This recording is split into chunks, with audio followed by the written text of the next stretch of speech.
আজকে আমরা যে হেয়ার সিরামটা বানাবো সেটা ইউজ করলে কিন্তু চুলটা মোটা, কালো, লম্বা, ঘন, সিল্কি হতে বাধ্য। দেখুন, পিওর আয়ুর্বেদিক প্রোডাক্ট ইউজ করলে সত্যি কিন্তু কাজ হয়। এবার মার্কেটে যে সমস্ত প্রোডাক্ট পাওয়া যায় সেগুলো ঠিক কতটা পিওর, কতটা আয়ুর্বেদিক ইনগ্রেডিয়েন্ট ইউজ করা হয়েছে সেটা সম্পর্কে কিন্তু আমাদের কারোরই স্পষ্ট ধারণা নেই এবং স্পষ্ট কিছু বলাও থাকে না। আর কিছু সময় বলা থাকলেও সেটা আদৌ কতটা ইউজ করা হয়েছে পিওর ফর্মে সেটাও কিন্তু আমরা জানি না। কিন্তু ভাবুন, সেটা যদি আমরা বাড়িতে বানিয়ে ব্যবহার করতে পারি, আমরা এটুকু জানি যে যেটুকু ব্যবহার করছি সেটা একদমই পিওর এবং যে পরিমাণে ব্যবহার করছি সেটাও কিন্তু আমার জন্য এনাফ। তার জন্য এক্সট্রা কোনো টাকা খরচ করতে হচ্ছে না মার্কেটের প্রোডাক্ট কিনতে গেলে যেটা হয়, এবং এর সাথে কোনো কেমিক্যাল অ্যাড হচ্ছে না, কোন রকমের প্রেজারভেটিভ, আর্টিফিশিয়াল কালার, ফ্র্যাগ্রেন্স কিচ্ছু ইউজ থাকছে না। সেক্ষেত্রে কিন্তু আপনার চুলের স্বাস্থ্য আরও সুন্দর হবে।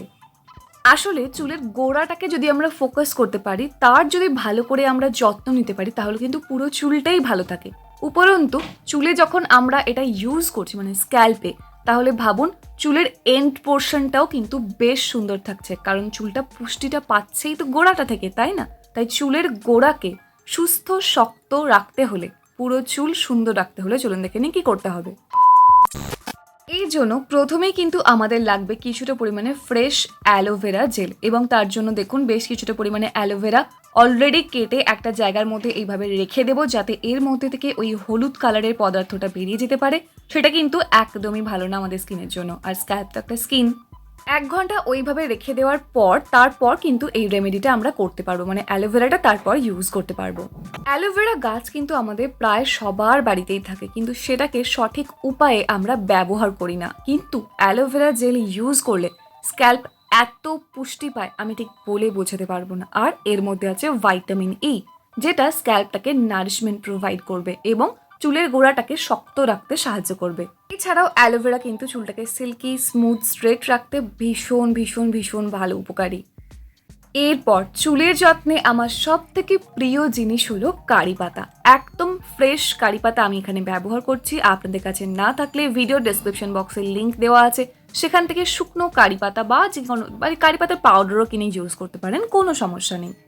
কারি পাতার মধ্যে না এত সুন্দর সুন্দর পুষ্টিগুণ আছে, যেটা পেলে আপনার স্ক্যাল্প সঠিক পুষ্টি পাবে এবং চুল পড়া থেকে বাঁচাতে হেল্প করবে কিন্তু কারি পাতা। কারি পাতা কিন্তু আসলে অতিরিক্ত যে চুল ঝরে যায় সেটাকে বন্ধ করতে ভীষণ ভীষণ ভীষণ হেল্প করে। তাছাড়াও কারি পাতা চুল গজাতে ভীষণ হেল্প করে। তাই স্ক্যাল্পকে পুষ্টি জুগিয়ে চুল পড়া থেকে বাঁচতে হলে, নতুন চুল গজাতে হলে কারি পাতা অবশ্যই এখানে আমাদের ব্যবহার করতে হবে। আর আরও ভালো হয় যে কারি পাতা ব্যবহারের পাশাপাশি কারি পাতা যদি আপনারা খেতে পারেন।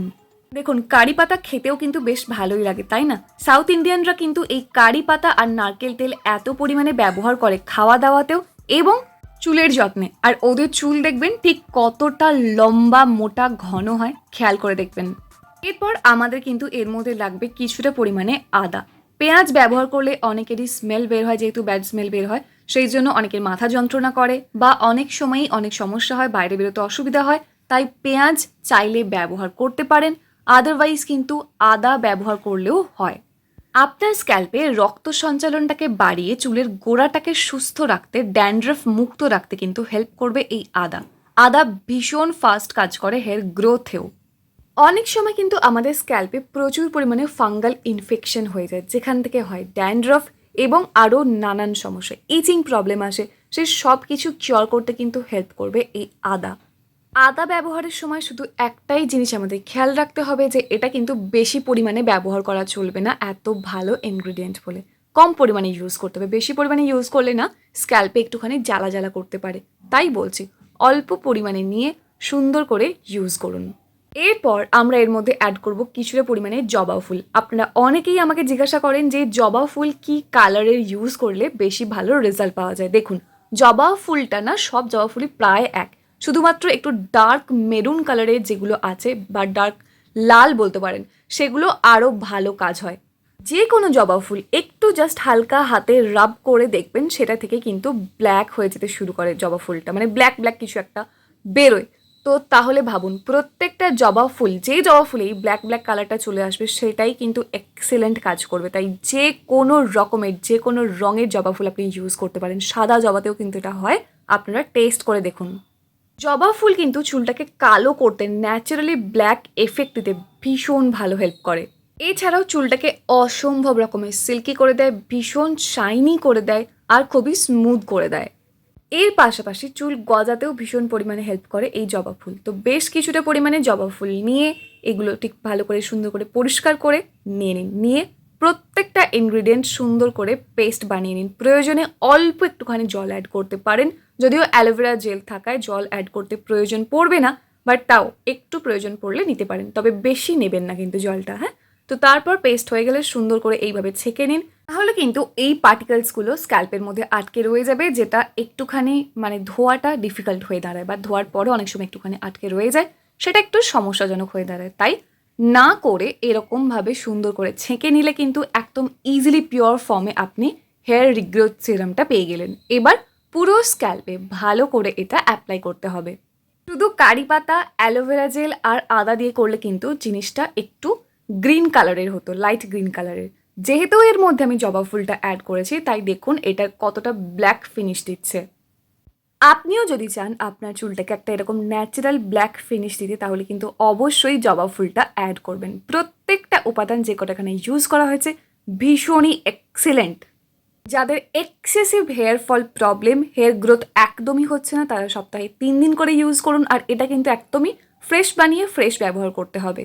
যাদের অতটাও চুল পড়ে যাওয়ার সমস্যা নেই, হেয়ার রিগ্রোথ হচ্ছে মোটামুটি, একটু ফাস্ট করতে চাইছেন, সেক্ষেত্রে সপ্তাহে মাত্র একবার ব্যবহার করলেই কিন্তু হয়ে যাবে, আর কোনো প্রয়োজন পড়বে না ব্যবহার করার। এটা স্ক্যাল্পের মধ্যে ভালো করে অ্যাপ্লাই করুন, 30 মিনিট, মাত্র 30 মিনিট রাখুন। তারপর সুন্দর করে কিন্তু অবশ্যই শ্যাম্পু করে নেবেন। অবশ্যই কিন্তু একটা মাইল্ড শ্যাম্পু করবেন। ভিডিও ডেসক্রিপশন বক্সে লিঙ্ক দেওয়া আছে অনেক ভালো ভালো শ্যাম্পু, সেটাও কিন্তু আপনি ইউজ করতে পারেন কিনে। আদারওয়াইজ আপনার কাছে যে শ্যাম্পু আছে সেটাই করে নিন। মাত্র 1 সপ্তাহের মধ্যে কিন্তু আপনার চুল পড়াটা একেবারেই বন্ধ হয়ে যাবে, এবং তারপর দেখবেন কত ছোট ছোট হেয়ার রিগ্রোথ হচ্ছে, কত ফাস্ট হচ্ছে আপনার হেয়ার রিগ্রোথটা। চুলটা ঠিক কতটা সিল্কি হয়ে গেছে, কতটা ব্ল্যাক হয়ে গেছে, ন্যাচারালি ব্ল্যাক। তাই অবশ্যই এটা ইউজ করুন, এবং ইউজ করার পর ফিডব্যাকটা কিন্তু আমার সাথে শেয়ার করে নিতে একদমই ভুলবেন না। তো এই ছিল আজকে আমার ভিডিও, কেমন লাগলো? যদি ভালো লাগে অবশ্যই কিন্তু একটা লাইক করে দেবেন। কোন রকম যদি প্রশ্ন থাকে কমেন্ট করে জানাতে একদম ভুলবেন না। আর যদি চ্যানেলে প্রথমবার হয়ে থাকেন তাহলে সাবস্ক্রাইব করে অল নোটিফিকেশন অন করে নেবেন এই রকমই সুন্দর সুন্দর ভিডিও আরও দেখার জন্য। তাহলে দেখা হচ্ছে নেক্সট অন্য কোনো ভিডিও। Till then take care and bye bye. And finally, thank you for watching this video.